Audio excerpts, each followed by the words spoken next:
Rita Rita నేను వచ్చేసాను. గోవిందస్వామిని వచ్చేసాను.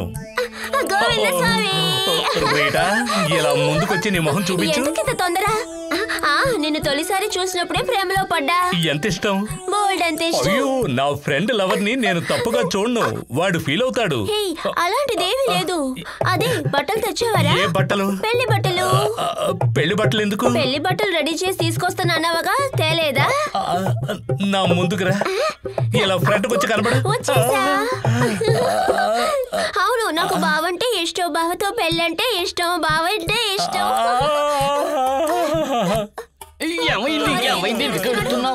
నాకు రీటా కనిపించడం లేదు. నేను ఎదురుగానే ఉన్నాను. ఎక్కడుందిరా రీటా? మీ ఇద్దరికి కనిపించిన భాగ్యం నాకు లేకుండా పోయింది. నాకు కనిపించని ఈ రెండు కళ్ళని పీకి పారేస్తాను. మరి నువ్వు ఫోన్ లో చెప్పిందేంట్రా? ఫోనే లైఫా? చెప్పరా.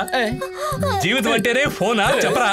నాకు ఈ జీవితం అక్కర్లేదు. రీటా కనిపించని ఈ జీవితం నాకు అక్కర్లేదు. ఆశీర్వదించండి, నన్ను ఆశీర్వదించండి. నాకు కనిపించిన రీటా గుడ్ బై. ఆత్మహత్య చేసుకుంటాడు. నువ్వు వెళ్ళి ఆపు. నేను రీటా గుడ్ బై. గోవిందస్వామి నువ్వు తొందరపడి బావిలో జీవితం చాలా విలువైంది, దాని మొగ్గులను తుంచకూడదు. మహాపాపం. అది కాదురా, ఇదిగో చూడండి, ఇదే రీటా. అది మాయ, మెంటల్ కేస్. నిజం చెప్పాలంటే ముదిరిపోయిన మెంటల్. మెడ పట్టుకుని పిసికి చంపడానికి కూడా వెనకాడదని డాక్టర్ జోసెఫ్ చెప్పారా. ఎలాగైనా బతికి బయటపడండి.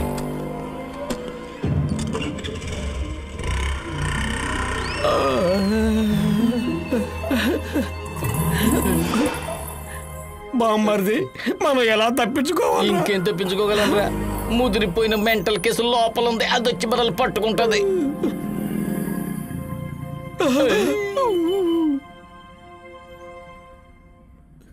సునీలు, ఏం జరిగినా భయపడకే. నన్ను భయపెట్టదు బామ్మర్ది. ఏంటి మీరెదురు భయపడి చేస్తున్నారు? మాకేమీ కనపడడం లేదు, వినపడడం లేదు కూడా. మాకు కనపడదు, వినపడదు. హ్యాండిక్యాప్టా? లేదు, కళ్ళు లేని కబుర్లు. నేను అందులో అనుకున్నా. అదే బ్లైండ్ మ్యాన్. ఓ మిస్టర్ బ్లైండ్ మ్యాన్, ఈ కర్ర కనిపిస్తుందా? ఈ కర్ర నేను చూడలేదు కదా. ఈ దెబ్బ ఎలా ఉంది? ఈ దెబ్బల బాధ నాకేం తెలియట్లేదు. కావాలంటే పక్క నుండి 4 పీకు తెలుస్తుంది. ఐడియా.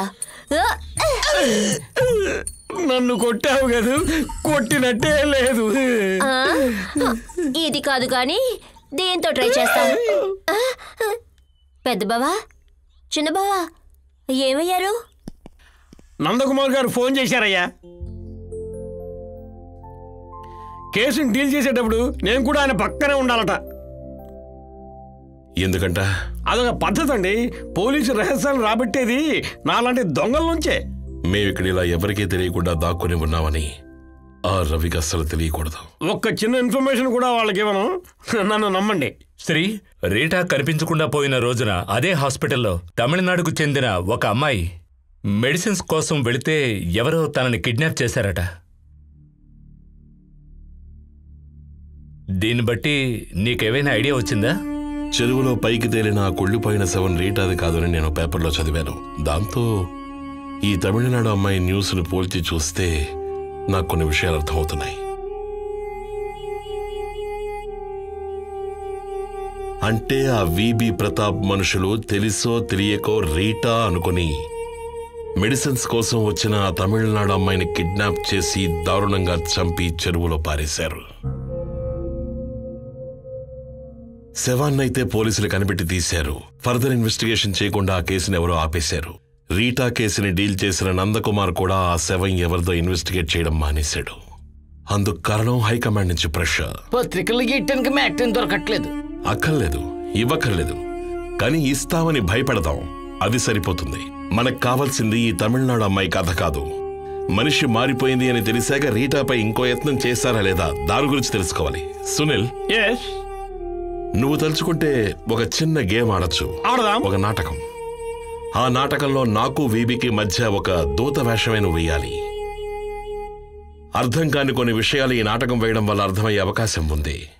అంతకంటే ముందు నువ్వు మళ్ళీ ఆ హాస్టల్కి వెళ్ళి వాడని కలవాలి. గోపి, మళ్ళీ ఎక్కడికా? ఏమంటున్నావు స్త్రీ? చెప్తాను, నేను మాత్రం ఒంటరిగా వెళ్ళను. నేను కూడా నీతో వస్తాను రా. ఇంతవరకు నీ లేడీస్ హాస్టల్ వెళ్ళే లేదురా. రావాలని ఆశగా ఉంది. అక్కడ అందమైన అమ్మాయిని ఉంటారా. For more updates, like, comment, subscribe to our channel. Hey darlings, గంటని click చేయడం మర్చిపోకండి.